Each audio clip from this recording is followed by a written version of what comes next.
Samant is working with Pocket Aces. She's the showrunner for Dice Media, a very, very popular channel. And also, she has worked on multiple projects like advertisements, marketing companies. And today, she's going to share something very, very insightful with us: how to pitch yourself, how to find and pitch your work to relevant sponsors, to venture capitalists, to people who are related to your path. On the other hand, we have Major Muhammad Ali Shah sir, a true patriot in all ways, an actor, a patriot, and someone who I really, really look up to. And it gives me immense pleasure to also announce that he has recently joined us for our youth ministry advisors. He's officially IRMUN. So a very, very warm welcome to both of you. And it gives me immense pleasure. And it's a matter of pride for me to have you here on the same panel. So without any further ado, I will let Ms. Akshata take over for the first half, if you would, ma'am. Sure. Thank you so much for such a wonderful introduction. It's an honor to be interacting with all of you today. As a leading digital entertainment company, we at Pocket Aces regularly interact with content creators, writers, and directors for shows and projects. The media industry itself is so fast-paced and competitive that they often have to make a very strong first impression within minutes to leave a mark. And the same applies to us as producers of content, with the leading streaming platforms taking over the market, say from your Netflix to your Amazon Prime, Hotstar. They have hundreds of shows and films that are pitched to them daily. So how does one stand out? How does one leave a mark of themselves on these executives with the precious time they have given us when they are spoiled for choice? I think the basic principles of this apply to all of you as well when you're, say, interviewing for a course at a prestigious university or for, say, your dream internship or job. So I would like to take this time that has been given to me to talk about these principles today. Everyone with me so far? Absolutely, absolutely. Great.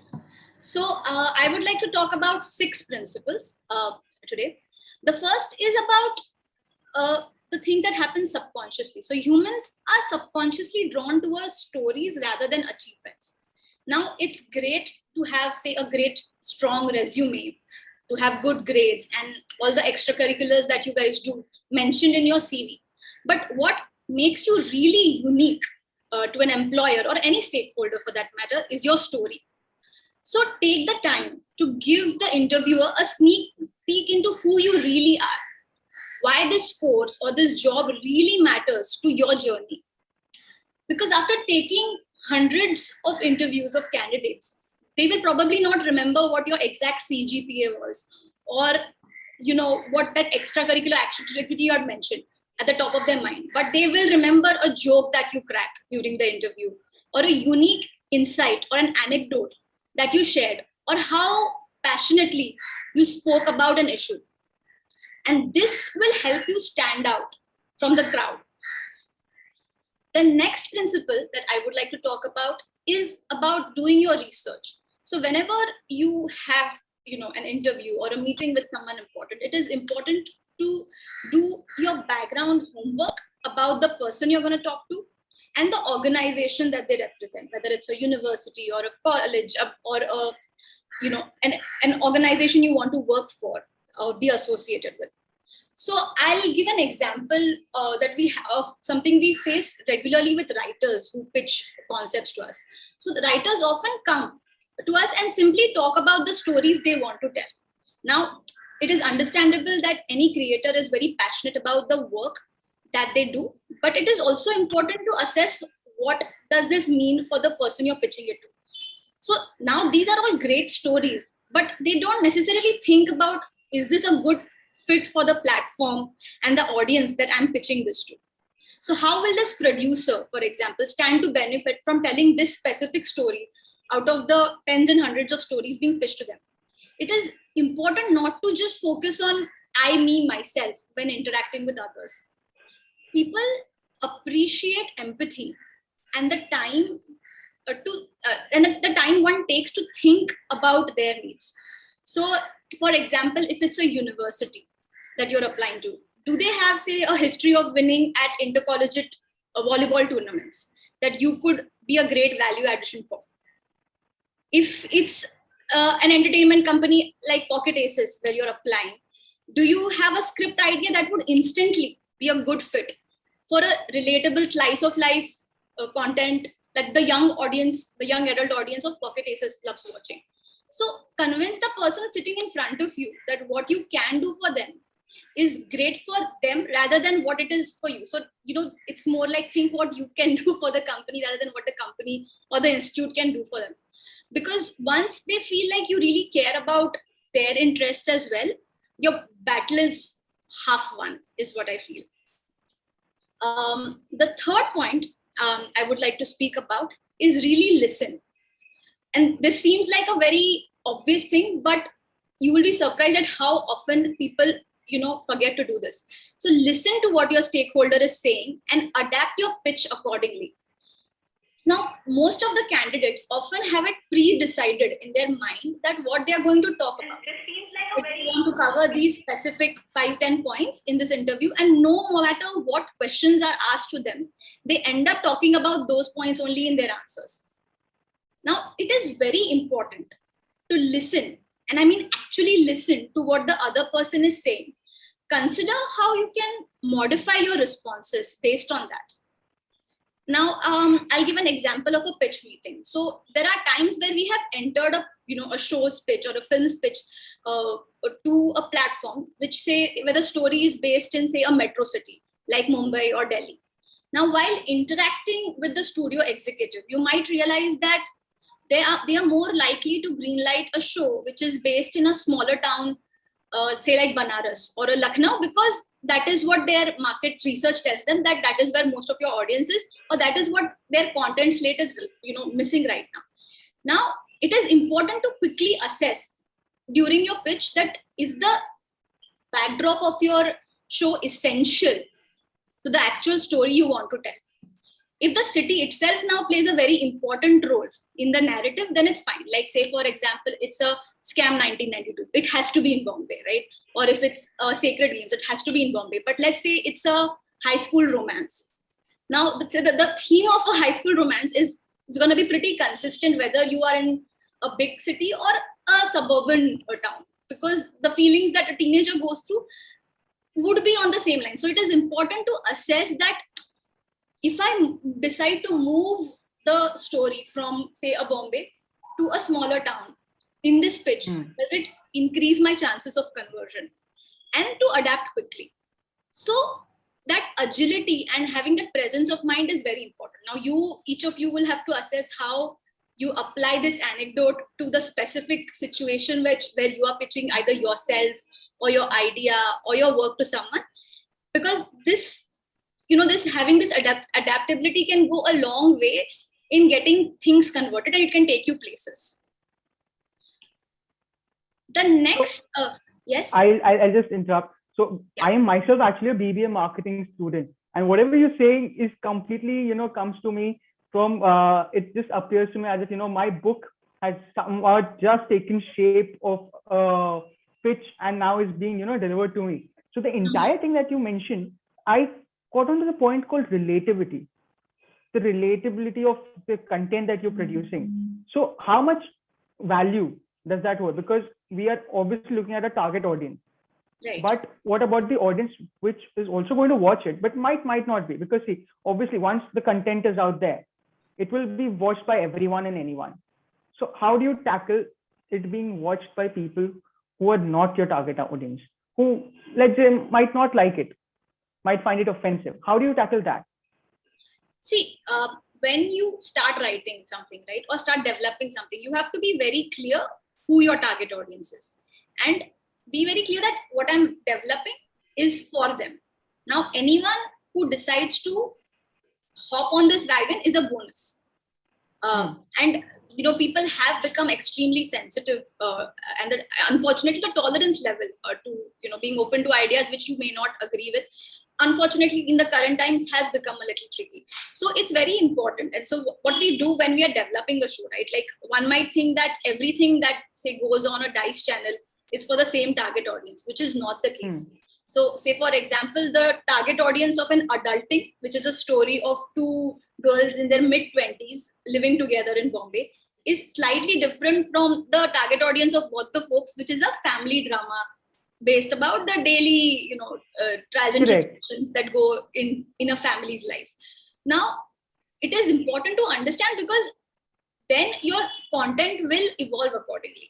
Now, say for example, I'll give you a very simple example that what we learned from the season 1 of adulting is that while we as creators don't really mind actors swearing once in a while in the middle of the script or improvising and say smoking in a scene, like, because we think it's individual choice, right? But we did realize that because some of our audiences weren't too happy about it, it led to drop off rates or something. So it's important so based on that, if you see the following season, like you can't take a character trait away from a character, but you'll not see the character smoking anymore. Or like in the beginning, we had a lot more English content in the dialogues, but we realized that the engagement goes up when you have a good mix of Hindi and English. So it's very important to understand your target audience, and it's also important to accept that no matter how beautiful your content is, whether it's a book, whether it's a film, whether it's a poem, there are going to be people who are going to love it. There are going to be people who are going to hate it. You were just mentioning about the scripts, and we have Major Sir over here, and he has been interacting and doing films from, let's say, Bajrangi Bhaijaan to Agent Vinod, and Sir has seen so many scripts. I was just going through his YouTube channel; he was recommending me. So, what do you say about relativity? About, as Akshata mentioned, that you bring it down from a metro city to somewhere called Banaras, and it changes a lot more audience. So how do you react to that? How do you feel about it? Just say your question again. I removed my earphones. Sorry. Of the poor audio at my end, perhaps. Yeah. So I was just saying that, Akshata was telling us about how your target audience from place to place differs, but it also increases. Let's just say, if we take a storyline from a metro city like Bombay to a slow city like Banaras. So it changes. And considering your experience with, films and scripts that you've come across, what do you say about it, about the target audience that you feel? Certainly, the basic thing is you should know your audience really well. For example, I'll give you an example. Supposing I'm going to Lucknow to perform a play and I'm performing Mirza Ghalib, it will work with them. But if I go and do, say, supposing Mirza Ghalib somewhere where people do not understand Urdu, Mirza Ghalib may not work with them. Such a brilliant play, such a brilliant piece of art.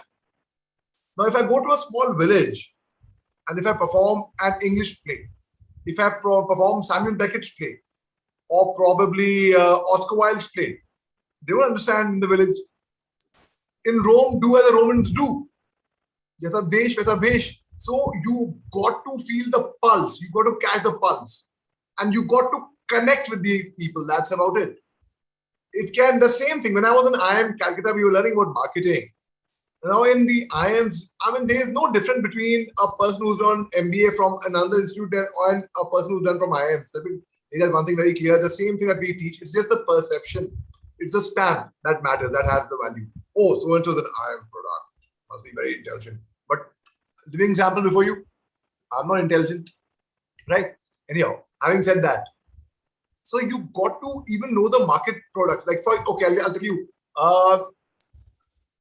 there was an experiment conducted in Africa, in a tribal village over there, where people do not wear slippers. They used to walk barefooted. So this footwear company said, let us give them footwear.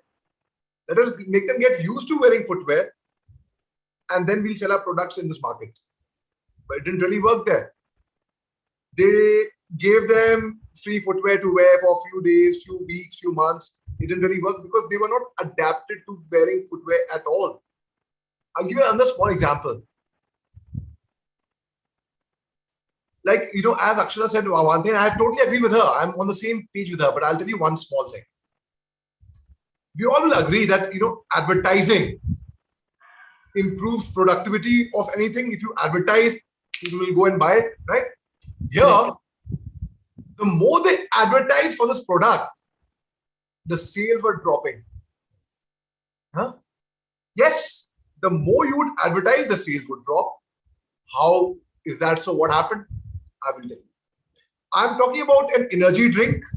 They advertised for energy drink and the sales dropped. They advertised for a washing machine and the sales dropped. Why? Because they could not understand their customers. They couldn't connect. I'll tell you how. Energy drink. Okay. The ad was very simple. A dull man, sleepy, tired. First picture showed a dull man. Second, the three pictures. Second picture showed this man drinking this energy drink. And you're just drinking the drink. And third photo showed him going for a sprint or dancing or going for a run, full of energy. Now you and I would want to buy that. Wow, which is this product? You want to buy it. Right? Am I right? You would want to feel the energy. Well, to share a small secret with you, come close, all of you. I had the energy drink. I had a can of that before this. That's where I'm getting this energy from right now. Anyhow. So we will go and buy that product, right? Now, washing machine, dirty clothes, soiled clothes. You put them in a machine. Just put it inside. It comes out clean. Now the sales are dropping. How and what? I will tell you. Now let me explain to you logically how that happened. These products, this energy drink and this washing machine, was advertised in the Middle East. The language there is Arabic. So what message came across? An energetic, dancing, running young man full of energy and zest for life, sipping this drink. And the third picture, right to left, becoming dull.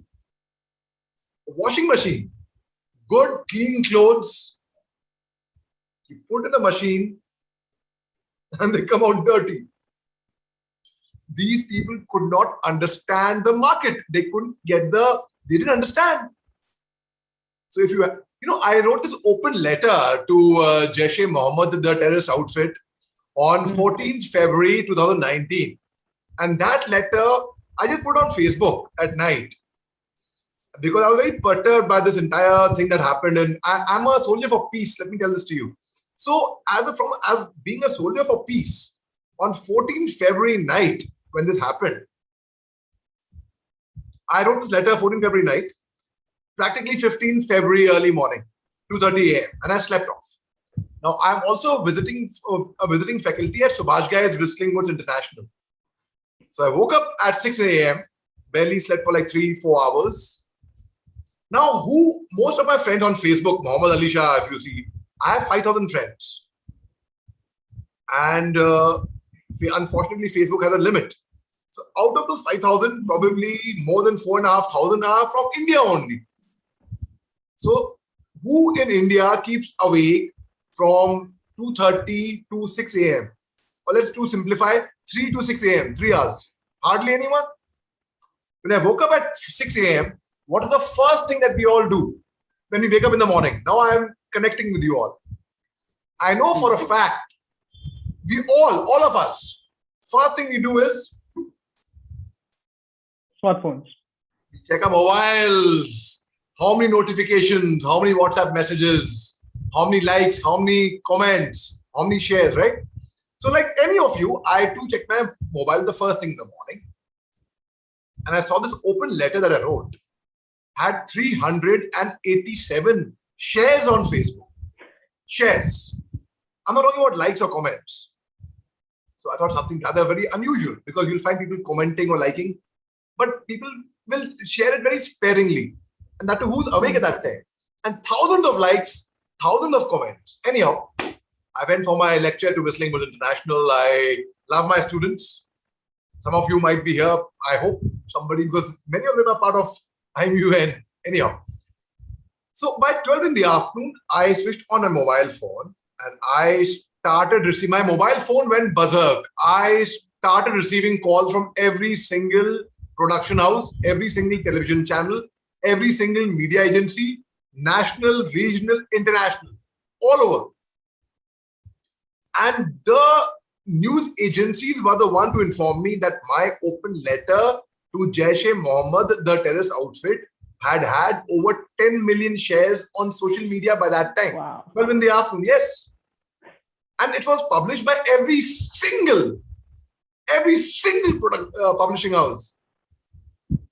Thank you. No, that's brilliant, and that is why, I'm so sorry, Akshata, I had to cut you off over there, but it's just, I remember that Sir is actually an IIM graduate, and there's so much that, you guys, I just wanted him also to share his opinion, because I just felt that, this is a point where he could completely back you up. This was something that I feel as students, especially while communicating, because this MUN is all about from being an introvert to becoming an extrovert to an ambivert. And people just keep on talking about bolo. It's the same conversation I try to have with everyone, that it's more about relatability. How do you relate? How can you relate? And I'm so sorry I had to cut you off. And sir, I'll just get back to you. And there's a lot more conversation that we need to have upon a lot more things. Akshata, please continue. Yeah. I'm so sorry, Akshata, for have intruded over here, and that's it. Very sorry, yeah. No, not at all, sir. It was really fun listening to the story.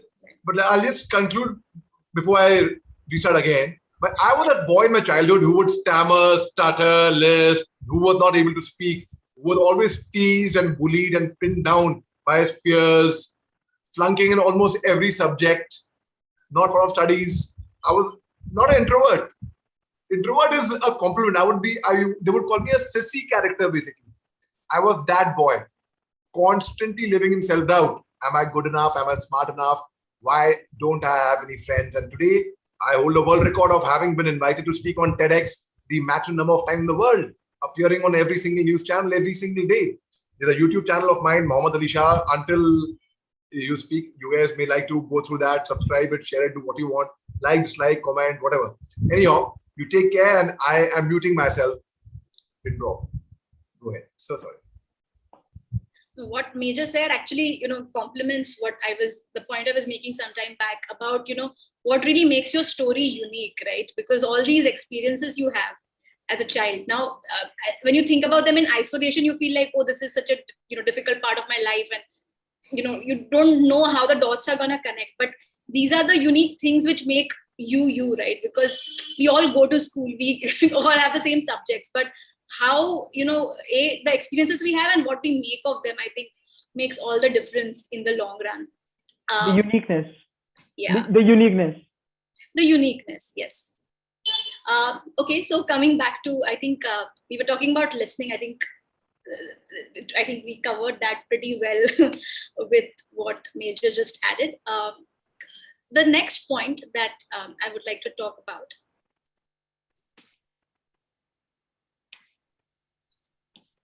is about finding common ground.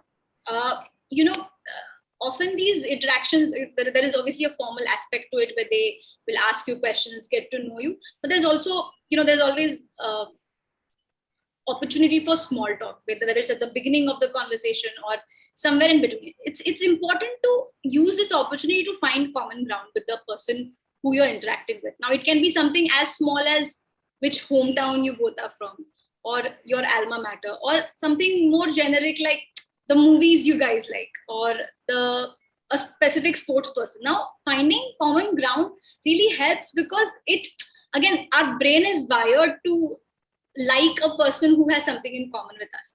Now, of course, again, the insights you give, the answers you give, your accolades is all going to help you, in the pitch. But the fact that someone likes you as a person and thinks that, oh, I can have a normal free-flowing conversation, not about work, but just generally with this person, I can hang out with this person, can actually go a long way in someone very subconsciously deciding that if tomorrow it's two of you, who have literally identically the same scores or the same resumes in terms of your background, but if one of them, you have a slightly little more likability or something in common with the decision maker, that is where it's going to be a deal breaker for you. So when you do have the opportunity to have a small talk, try to find common ground with the person you're interacting with. The next thing I would like to talk about is body language. I think this is something you all have probably heard, but it is very important that, whenever you're talking to someone, you sit straight, you don't slouch, you don't fidget, you maintain eye contact, you nod when possible, you use hand gestures in obviously a more organic way, because it is important that the person who's talking to you thinks that you're confident and attentive. Now, of course, there could be times where you're really nervous, but they don't need to know that. So, it's very important that you come across as a confident, attentive person, because that is going to help the other person subconsciously have a very good impression about you. Finally, the point that I would like to talk about is a lot of times during these interactions, right, towards the end of the interaction, when they are done asking you all the questions, they'll ask you if you have any questions about the opportunity they are presenting you with. Now, don't waste this on asking things like, when can I expect to hear back from you? Or no, I don't have any questions. Use this opportunity to ask interesting questions, which will actually leave a better impression about you. So, for example, ask them, if it's a workplace, ask them, what do you find the most challenging about this workplace? Not something like, oh, how is this a nice place to work? What do you find challenging? You make the other person also think, and they also think that, oh, this person's actually really serious about joining the organization, because they're asking these tricky questions. If it is a university, you can ask them that, what would you say about the culture of this place? Because that means that you actually care about a value system you carry. You don't just care about the money, or you don't just care about being there for the work experience, but you actually care about being part of something bigger. And that will also, it will help you understand the company or the university you're applying to better, but it will also make the other person think, hey, this guy or this girl asked really smart questions. So that, I think, helps with leaving a very good final impression before your interview or your interaction with the stakeholder is done. So yeah, I'll just quickly sum up the 6 points that we spoke about today, and I think then we can move on to questions. So the first one being that humans are subconsciously drawn to stories rather than achievements. So take this opportunity that you get to interact with someone to tell a unique story or an anecdote, or show an interesting part of your personality, because that is what will make you memorable. Second, do your research about the person or the organization that you're talking to. Because when they think you care about them and you empathize with them, they feel like you are bringing something more to the organization rather than taking something away from them. Third is listen to the stakeholder when they drop hints and adapt your pitch accordingly. Don't just be that I'm going to talk about these 10 things and just stick to the script no matter what. Fourth is about finding common ground if possible during casual conversation. Because if someone subconsciously likes you or finds you relatable, that will influence their decision of hiring you or accepting your idea. Fifth is about body language, that have a confident and attentive body language, because that again influences the decision of the decision maker. And finally, if given the opportunity, ask unique questions to the interviewer, because that's going to leave a good lasting impression as your interview concludes. So yeah, those are my points. I have tried to keep it as crisp and concise as possible. If you have any questions, then now I'm going to use all those points to ask you questions. That's exactly what I'm going to do. So my first unique question to you is rather of a personal, let's say, flashback. Of what was your first ever pitch? What was your first ever pitch, and how did that go? My first ever pitch, I think, obviously I can't divulge details of projects, but I think my first ever pitch was along with a writer for one of the major platforms. And we really believed in the idea. And I think one of the major things we tried to do is that we rehearsed the pitch a lot with the writer. And this was this one writer who, like some writers are very good at the actual writing, and some of them are really good at narrating. They have the theatrics and all. This was one of that sort of a person who really, used to bring a music cues, or like he'll get up from his seat and actually enact a scene for you. So, because when someone with such a, large personality is there, you want to compliment them. So even if, say, usually you're a person who just has a calm demeanor, is going to talk very politely, you have to also adapt to who your partner for this pitch is. So, we rehearsed a lot, and it did work well for us. And in fact, that's one of the first shows that, as a showrunner, since I transitioned to that role, that's supposed to release later this year. And yeah, I hope you all like it when it comes out. I think then I'll be waiting to figure out which show it is. So that being said, there are a lot of misconceptions that are out there about marketing. Let's say, when you pitch out to someone, you're basically using human psychology and you're trying to manipulate them. So what is your take on that? What do you feel about that misconception that's out there? Manipulating the person ahead of you and stuff.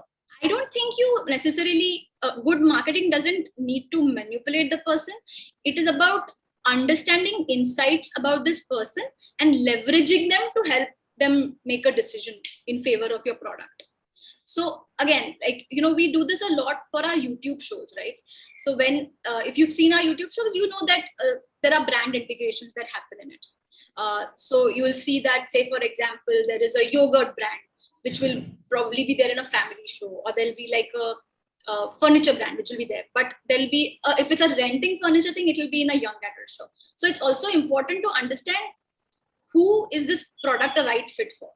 Now, if it's a show where your target audience is, say, 25 to 35, 40 years of age, renting furniture is not going to make a lot of sense. But if it's a story about bachelors who are on their first jobs, maybe, and who are living in a rented apartment, that's going to make a great fit. So you're not manipulating them. You're understanding your audiences. You're understanding your brand's need, and you're trying to see which is a good fit for them.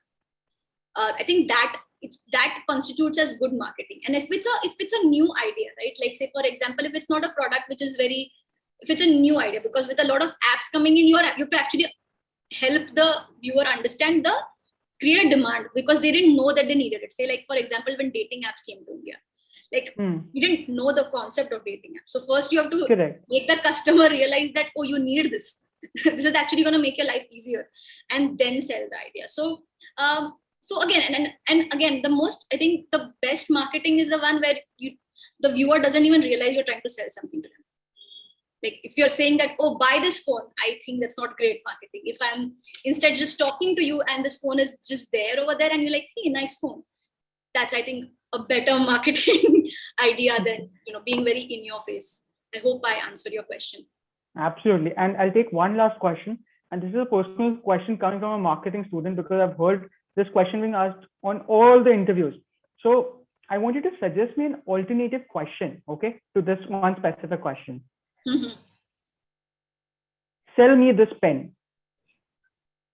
I want you to come up with an alternative question, because everyone out there, whenever you go out for a marketing interview, they'll always ask you regularly. It's very regular practice that, they'll be like, okay, so you're here for a job?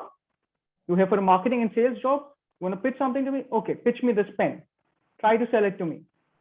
And we've seen that, over the time, you've used emotional aspects to, features and so on and so forth things. The most recent thing that I came across was still revolving around that pen, saying that, okay, sell this pen to a blind person. But I think that marketing is yet very old. What do you suggest? What are the current scenarios, looking at the pandemic, during this entire online thing? What do you think will help us identify how good a person's pitch can be about a specific product? And it can be anything. Right. See, I think one thing you pointed out is true, that, the questions do get repetitive after a time. And I think the onus of that is on the industry, that the questions probably haven't adapted to how the demand. But I think one of the good answers you can give, I mean, obviously there are those extreme things where you actually just again, manipulate the person into taking it from you. But I think more than the product, often what you sell is the idea of what this product can mean to you, right? So, say, for example, if it's a high-end luxury pen, it's more about, not so much about, oh, this pen helps me write. It's more about the idea of what carrying this pen means to me, or what does this say about me as a person. If I'm carrying this pen, does it say that, oh, I'm doing very well in life?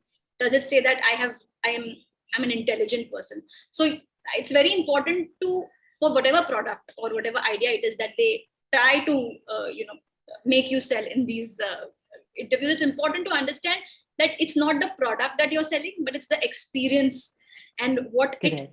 stands for that matters. So it's if you don't want to give a very direct answer, panic, it's important to ask that, what is it that you want me to sell about this pen? It's important to understand what does this brand stand for, because it's never gonna be about just this necklace or this hair or this jacket. It's gonna be like what. Sometimes it's good to answer a question with a question, so make them think about their question also, that what is it that what exactly does this pen stand for. Ask more questions about the brief, because often what I've noticed, it's not so much about the answer that the team is looking for, but how you are interpreting the information, or how you are asking for details, because they want to understand how you actually, when something like a curveball is thrown at you, what do you do with it, rather than come up with a panic answer. Dissect the question, ask them more questions about the brand, because that is what, if you think about this in a real world scenario, if I was a brand coming to you to advertise something, I would want you to ask me as many questions about my brand, because this is what I do the whole day, develop this product, and you are more interested in selling it, but have you understood the product correctly? Because this is not really just about the pen, it's about so many other things based on which you're going to sell it. So ask those questions, because again, asking the right questions makes them realize, okay, this is how this person actually interprets data, which is interesting. So good. So I think I will definitely pass my interviews. I'm definitely getting a job for sure. Because I'm passing this, and the first thing I'm going to do is, as soon as I graduate, I'm coming joining Pocket Aces. I hope you're my interviewer. Definitely. Yeah, I look forward to meeting you there. Hopefully. And on that note, thanks a lot for sharing so much insight upon, how we can figure out how to rather not pitch, but I would say present ourselves in front of anyone and represent our own ideologies. And Yeah. I think that is great insight. Thanks a lot, Akshata. I hope all the students have also gained more insight about facts, about marketing, pitching, and presenting themselves. Thanks a lot for being with us today. Thank you so much for having me. I have really enjoyed interacting with you and Major today. And I hope at least some bit of what I said will help some of you in the long run. It is helping me. I'm getting a job for sure. All the best with that. Thanks a lot. Thanks a lot. Thank you.